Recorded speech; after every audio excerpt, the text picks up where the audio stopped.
ഞാൻ നേരത്തെ തന്നെ ഒരു അഭിപ്രായം പറഞ്ഞു. CPM-നെ തോൽപ്പിക്കാൻ എളുപ്പമാണ്. പക്ഷെ തോറ്റെന്ന് അവർക്ക് ബോധ്യപ്പെടാൻ വലിയ പാടാണ് അവർ ബോധ്യപ്പെടാൻ.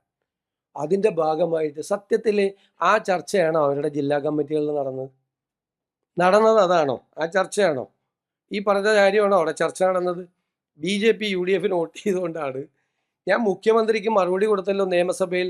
മുഖ്യമന്ത്രി നിയമത്തെ പ്രതിപക്ഷ നേതാവിന് മുൻ മുഖ്യമന്ത്രിക്ക് ഞാൻ നിയമസഭയിൽ മറുപടി കൊടുത്തല്ലോ. എന്താ അദ്ദേഹം പറഞ്ഞത്? നേമത്ത് നേമത്ത് ഞങ്ങളുടെ വോട്ട് കുറഞ്ഞത് കൊണ്ടാണ് ജയിച്ചതെന്ന് പറഞ്ഞല്ലേ. നേമത്ത് ഞങ്ങളുടെ വോട്ടും അവരുടെ വോട്ടും കുറഞ്ഞിട്ടുണ്ട്. പിന്നെ ചാത്തന്നൂരും അതുപോലെ കഴക്കൂട്ടത്തും ഞങ്ങളുടെ വോട്ട് കൂടി. CPM-ന്റെ വോട്ട് 11,000 വോട്ടും 17,000 വോട്ടും കുറച്ചു. അവിടെ CPM BJP ഡീലായിരുന്നു ജയിപ്പിക്കാൻ വേണ്ടി. കാരണം BJP-യുടെ ഏറ്റവും വലിയ നേതാക്കൾ അവർ മത്സരിച്ച സ്ഥലത്താണ് ഈ വിജയം ഉണ്ടായത്. അതാണ് ഡീല്. അവരുടെ കയ്യിൽ അവരുടെ മുതിർന്ന നേതാക്കൾ കൈവശം വച്ചിരുന്ന സീറ്റുകളാണ് വെള്ളിത്താളത്തിലാക്കി BJP-ക്ക് കൈമാറിയത്. മനസ്സിലായില്ലേ? ഇതൊന്നും ആയിരുന്നില്ലല്ലോ അവരുടെ ചർച്ച. അവരുടെ പാർട്ടിയുടെ അണികളും പാർട്ടിയുടെ നേതാക്കന്മാരും പ്രതിപക്ഷ നേതാവിനെയും പാർട്ടി സെക്രട്ടറിയെയും ഉൾപ്പെടെയുള്ള അന്നത്തെ മന്ത്രിമാർ ഉൾപ്പെടെയുള്ള ആളുകളെയും നേതൃത്വത്തെയും രൂക്ഷമായി വിമർശിക്കുകയും എടുത്ത നിലപാടുകൾ മതേതരമല്ലാത്ത നിലപാട് എടുത്തതിനെ ഒരു ചോദ്യം ചെയ്യുമായിരുന്നു. അതായിരുന്നു അവിടെ ചർച്ചയിൽ നടന്നത് അല്ലേ. അതൊക്കെ ഇപ്പോൾ അവസാനം കുറച്ച് കാര്യമൊക്കെ സമ്മതിച്ചു. അതിൻ്റെ കൂടെ വെറുതെ ഒരു മരുന്നിന് വേണ്ടി ഇത് ചേർത്തെന്ന് മാത്രമല്ല, അത് ഗൗരവമായിട്ട് എടുക്കണ്ട. നമ്മൾ ഈ കേരളത്തിലെ IAS കേഡറിലുള്ള ഉദ്യോഗസ്ഥന്മാരുടെ രാഷ്ട്രീയ പശ്ചാത്തലം അന്വേഷിച്ചിട്ടാണോ പോകുന്നത്?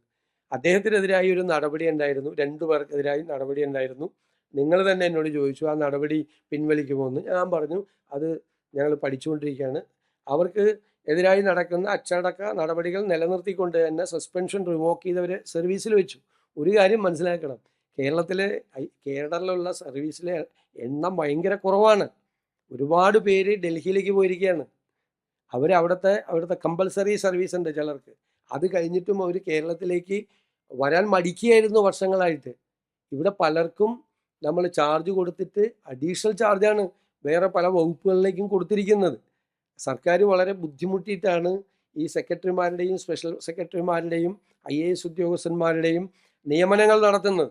ഞാനിത് പറഞ്ഞല്ലോ, ഈ ഗവർണർ ഇതുപോലെ യൂണിവേഴ്സിറ്റികളിൽ ആളുകളെ നിയമിക്കാൻ തുടങ്ങിയത് ഞങ്ങൾ വന്നതിന് ശേഷമാണോ?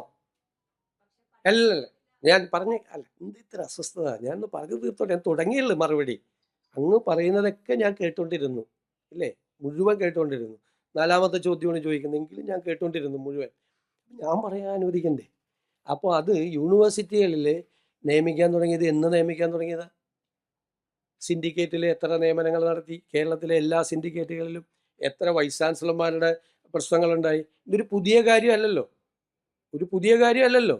ഇത് ഞങ്ങളിപ്പോൾ പുതിയതായി ഉണ്ടാക്കിയിരിക്കുന്ന, ഞങ്ങൾ വരുന്നതിന് മുമ്പ് അതിൻ്റെ നടപടിക്രമങ്ങളെല്ലാം പോയതാണ്. പാനൽ ആരാ കൊടുക്കേണ്ടിയിരുന്നത്? കഴിഞ്ഞ സർക്കാരാണ് കൊടുക്കേണ്ടിയിരുന്നത്, പാനൽ കൊടുക്കേണ്ടിയിരുന്നത് അല്ലേ. അവർ നിയമിച്ചു. അപ്പം ഞങ്ങളത് പരിശോധിക്കും. ഇത് പുതിയ കാര്യം ഞങ്ങളുടെ ഗവൺമെൻറ് വന്ന ഉടനെ തന്നെ ഗവർണർ കാവ്യവൽക്കരണമായിട്ട് ഇറങ്ങി എന്നുള്ളതല്ലല്ലോ. LDF ഗവൺമെൻറ് ഇവിടെ അധികാരത്തിൽ ഇരിക്കുന്ന കാലത്ത് എല്ലാ യൂണിവേഴ്സിറ്റികളിലും ഈ വിഷയം ഉണ്ടായല്ലോ.